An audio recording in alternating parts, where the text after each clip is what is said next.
तर पुणे बलात्कार प्रकरणामध्ये ठाकरेंची शिवसेना आक्रमक झाल्याचं पाहायला मिळालं। ठाकरेंच्या शिवसेनेचे नेते वसंत मोरेंकडून स्वारगेट स्थानकात तोडफोड करत घटनेचा निषेध करण्यात आला।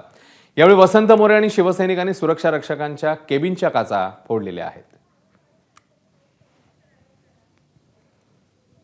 तर मंगळवारी पहाटे हा अत्याचार झाला आणि त्याच्यानंतर ठाकरेंच्या शिवसेनेकडून आज आक्रमक पावलं उचलण्यात आली, आक्रमक आंदोलन करण्यात आलं। सुरक्षा रक्षकाच्या केबिनची तोडफोड झाली आणि इकडे स्वारगेट स्थानकात देखील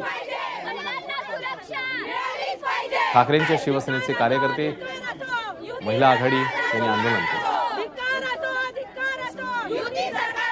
ही गाडी लॉजिंग झालंय, या गाडीमध्ये सगळे कंडोमची पाकिटं पडलेली आहेत आणि याचा अर्थ ही गाडी ह्या एसटी आगाराच्या आतमधल्या बाजूला आहे।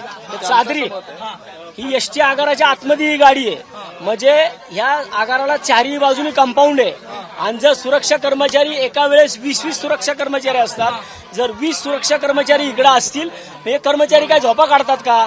हे आतमधल्या बाजूला येऊन इथं जर महिलांवरती रोजच्या रोज म्हणे तर इथं महिलांच्या साड्या पडल्यात, इथं कंडोम, दारूच्या बाटल्या, सगळं इथं आतमध्ये गाडी भरून पडलंय सगळं।